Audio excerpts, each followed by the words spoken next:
Hello, fans. Welcome back to Studio Jake. Today I got a very special treat for you. I've got Brittany Hughes from the Media Research Center.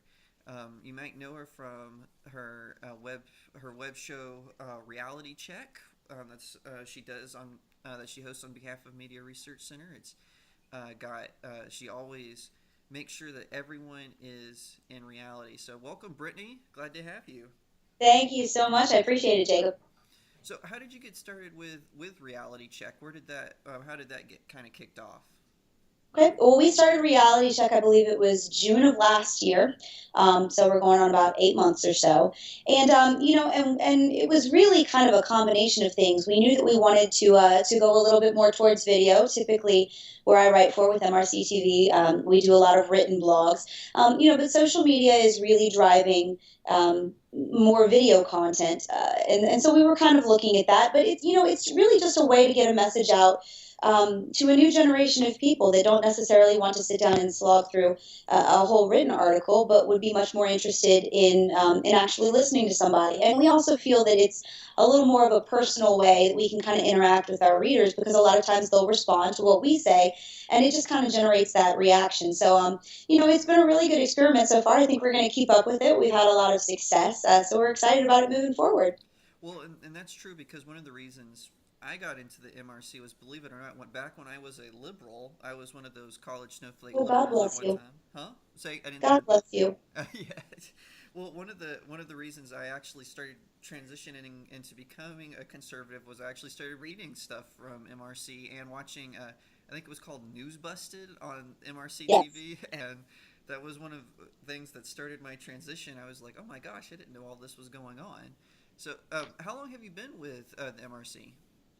Well, I came to the Media Research Center, I guess it is about 2.5 years ago now, in the summer of 2014. And I originally started at CNS, which is one of our departments. It is a more hard news oriented department. I switched to MRCTV, which is our blog and multimedia site, a little over a year ago, because I really felt like that was kind of the direction that I wanted to go in my career. Nothing wrong with hard news. That's where I got my start, and I love it, and I still read a lot of it. It's fantastic. But I really felt myself pulled more in the broadcast journalism direction. This kind of gives me the ability to do that, write a little bit more freely. So, but then with MRCTV for a little over a year, and I'm very excited to continue with it. Yeah, and one thing that I really enjoyed was the Tell the Truth campaign in the primaries that the Yes. MRC was doing.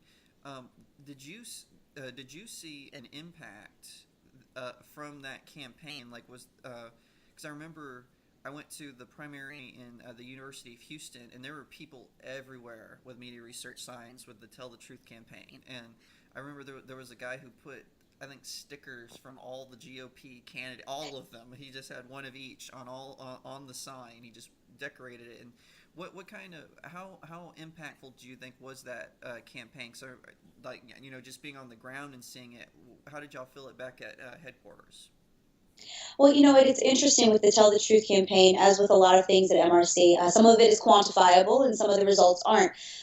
So we pass out a lot of signs during the Tell the Truth campaign, especially at notable events like different conventions. And a lot of our signs say don't believe the liberal media. Right. And what we have seen that's been really interesting, especially as we've done these campaigns, because this is something that we do every election cycle, and especially with this one, I think I personally was a lot more involved with this one being at MRC TV than I had been in previous cycles.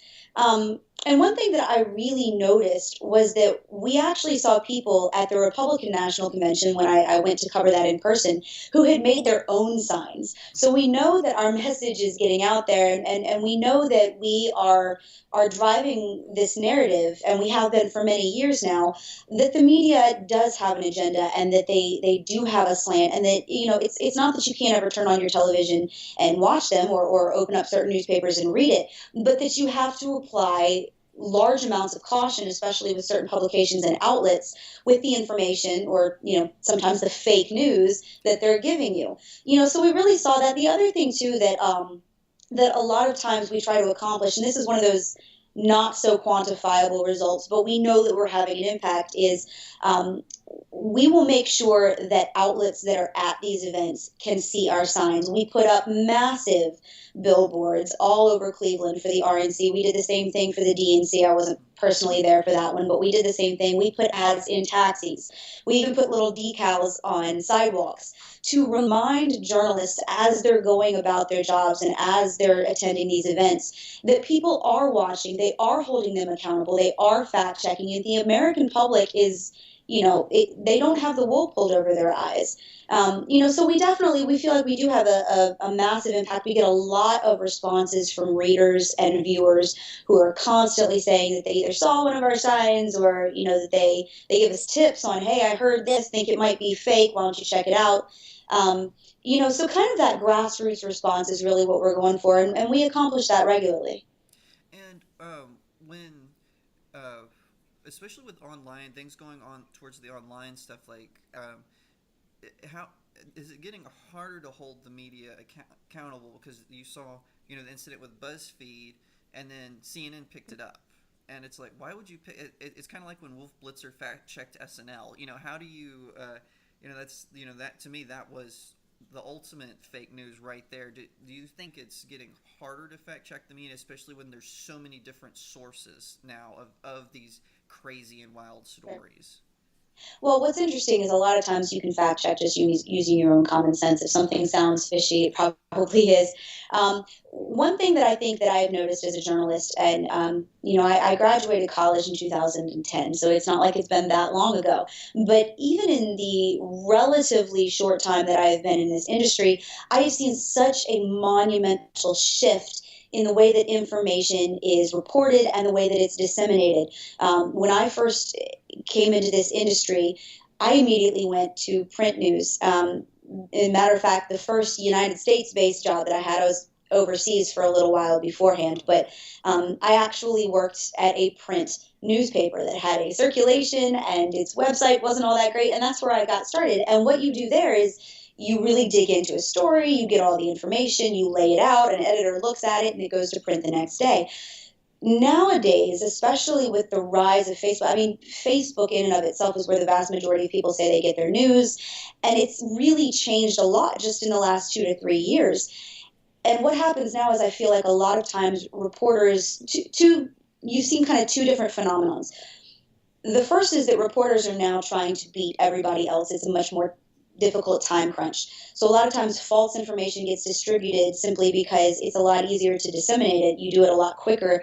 You don't take the time to fact check and to make sure that what you're doing, what you're putting out there is correct. For example, last weekend with the executive order that you saw President Trump sign, all of the media outlets were swarming to get out stories faster than everybody else. So CBS ended up publishing a story about a man who said that his mother had died because she couldn't get into the United States. And it turns out that story was false. CBS didn't bother to go through and actually verify what this man was telling them before immediately blasting it all over social media. Something like that, because it ends up getting disseminated, it becomes very hard to retract once it's out there and once it has been proven false. The other thing that I think that you see is with the rise of Twitter and personal Facebook pages, so-called journalists that have historically been held to a very objective standard, which is simply report the facts. I don't care what side you're on, just report the facts. They now have multiple outlets to express their opinion. And I think that these outlets, their ability to just, tweet their opinion in 140 characters or less has really started to bleed over into their reporting. It's not that they weren't biased before. It's not that that didn't get shown before. It's just now they're much more comfortable and open doing it. And I think we've seen that a lot, especially in this latest election cycle. So when it comes to your question about fact checking, I don't necessarily think it's harder to fact check. I just think that our means of doing it have become much more complex. Okay, that makes sense. Well, one last question. This is kind of a scary one, especially for conservatives. But one thing is we also have a ton of conservative outlets, and we kind of saw, especially in the primary. I'll be honest. I was a Rand Paul and then a Carla Fiorina supporter right off the bat, and but we saw conservative news outlets scrambling to protect their chosen candidate. one thing is how do you think we should go about holding each other accountable? Because we need to be careful because we don't want to disseminate false news because then that'll alienate people who might be leaning more right to the right. How do we hold each other accountable without kind of going the way of some of the outlets where they're just like, oh, well, if you don't like this candidate, you're not really a conservative. When really it's just, well, it's not really about that. It's just we got to get our candidate.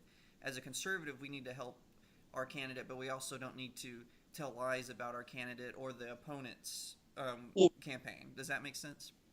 Absolutely. And I think that it's a question that conservatives really need to grapple with. It's an important question. And it's very relevant, especially given, like what you said, what we saw this last election cycle. I think that a good starting place for conservatives when it comes to combating that particular temptation to kind of, lodge yourself in one camp or the other and end up developing a lot of infighting. I think that it comes back to a conservative platform, what conservatives have always historically said that they stand for, which is the truth and facts.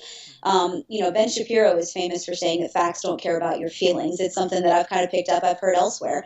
And it's so incredibly true because at the end of the day, the information is the information, the facts are the facts. And a lot of times, the math is the math. You take a look at something like Obamacare, and that's very easily proven.